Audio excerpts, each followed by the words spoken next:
What's going on, guys? Chris here with the Tactical Outdoorsman. If you haven't done so already, subscribe and hit the bell notification icon. Follow us on Instagram and like us on Facebook. Today, we're going to be talking about my Franken Build AR-15, so stick around.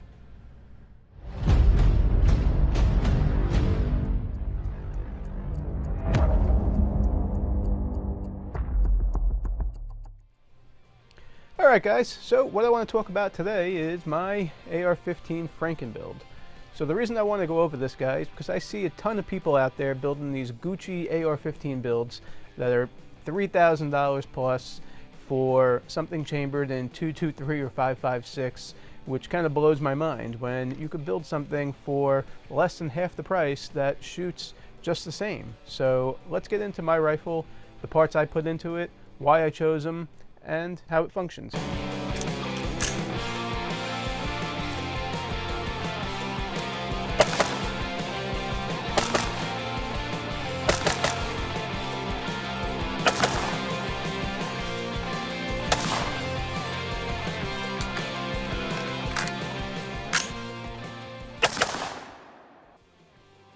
Alright guys, let's talk about my Franken Build. So, first things first, this rifle was not built all at one time. I have a lot of different parts in this rifle that were previously parts of other rifles that are now part of this rifle, and there were things on here that I took off and are now part of another rifle or several other rifles. So let's talk about what I have in this and why. So let's start with the heart of the rifle. So we know the heart of the rifle is the bolt carrier group and the barrel. So the bolt carrier group was the very first bolt carrier group I've ever bought in my life. It was from my first AR-15 build. It is a no-name brand called Guns. It's a nickel boron bolt carrier group, and it's functioned fine for me for 5 years. I haven't had any malfunctions, no failures. Goes bang every time, ejects every time, so never had a problem with it. I do know that they make better bolt carrier groups than the one that I'm using, but I just haven't had a reason to replace it because it runs, and it runs reliably. So I'm not messing with it. I'll leave it like it is for now. The other thing is the barrel. The barrel in this guy happens to be a Ballistic Advantage Hansen Profile Premium Series barrel, chambered in 223 Wild, and this is a match grade barrel, so it's an excellent barrel. It's got the gas block in here, which is pinned, so that guy is not going anywhere. This is a mid-length system, so it's a very good barrel. You can look them up on the website. I'll leave you the link below. My rail, this is a no-name rail. I picked it up off of eBay, and I'm not too concerned about, it warping or moving so that I can't line up my iron sights. I have them on here, the iron sights, in case my red dot goes out, but that hasn't happened yet, so I don't really shoot very often with my iron sights. Maybe I should practice more, but I haven't. So I'm not sure if it's holding up and maintaining zero, but, cross that bridge when we get to it. Alright, my sights, I have the diamond head sights on here. They're a little big, pretty bulky, okay? But overall, they are very nice sights. I like them, okay? You'll notice that the front of my barrel here is neutered. So I have a thread protector on here that is pinned and welded because I'm in New York, and that is what we have to do. We have to neuter our rifles. No big deal. It's a 223, not losing a whole lot there by not having a flash hider or suppressor or compensator. No big deal to me. I have a hand stop up here. I think this is a UTG hand stop. This is from Amazon, I believe. Works just fine. I just need something there to stop my hand and to pull the rifle into my shoulder. So that works for me. I think that was cheap. I think it was 15-20 bucks. No big deal. Up top here, we have a Romeo 5 red dot. I picked this guy up on Amazon, something like 120 bucks.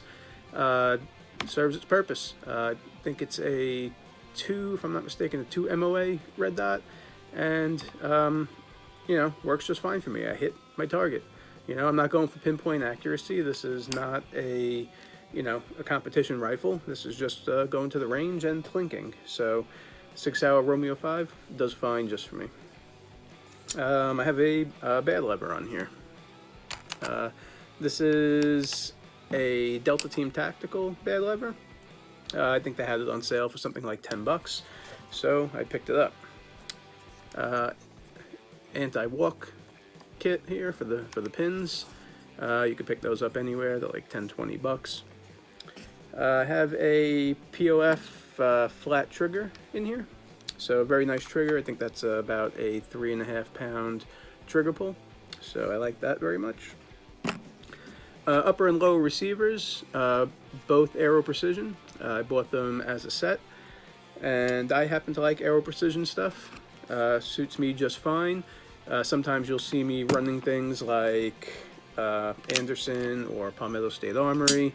It's really just whatever's around, whatever's cheap, whatever's on sale. I'm not really picky about what it is that I'm using as lower and upper receivers. They're mil-spec, and mil-spec is mil-spec. Not going to war. I don't need top of the line. So I have this weird, very strange grip on here, which has got a shelf for my thumb. This is part of the limitations that we have here in New York. I had this rifle when I was away and I was testing it, and I threw this guy on here just to give me something different to play with. Normally I'll have a spur on here when I'm in New York, but right now this is what I have on here, just to kind of play around with it, see how it feels. I have no idea what brand it is, some cheap Chinese knockoff. I have no idea. I got it from some random website. If you're interested, let me know in the comments. I'll find where I got it from for you. This is a Fab Defense stock here. So this is mil-spec, and I am not allowed to have a collapsible stock, so I did have to remove a pin and put a piece of metal in there so that I can't press the button here to adjust the length for the pull. So that is fixed, so it is New York legal. Alright, what else do we have here? I just grabbed some hex mags that I have here. They work okay for me. No big deal, in case you guys were wondering. I did not safety check this, but I did it off camera. This is clear, there is nothing in there. I have a Radian Raptor charging handle. Okay, you see there's some wear and tear on there. I've been using this charging handle for several years, and it is still holding up just fine. All right, so all in all, guys, you know, I'm not going through this rifle just to show you what it is that I have. I just want to make a point here and say that this rifle, the way it sits, is a 1 MOA rifle, and it's nothing fancy. I think probably the most expensive thing in here is the barrel, which is 200 bucks, and the bolt carrier group at the time was 100 bucks, and I think my upper and lower receivers maybe another 100 bucks. The stock I think was about 50 bucks, and the handguard on eBay I think was something like $35. I caught my sights on sale for 100 bucks for the pair, and I just have a sling on here with a, I believe, a UTG M-Lock QD mount. Okay, and then your $15 finger stop with a $120 red dot. Serves me just fine. You guys don't need anything fancy, and you know what? If you want something fancy, have at it. You know, it's your world. Get something fancy if you have the money for it and you want to play and you want to buy something super expensive or build something super light. It's really, everything depends on what you want to do and what the use for your rifle is. My rifle is just for going to the range and doing some plinking. So for me, this serves my purpose. For you, figure out what you need and build what you need. Don't listen to what everybody else is saying, and don't worry about what everyone else is doing. Do you? Stay out there, keep exploring, and thanks for watching. I'll catch you guys later.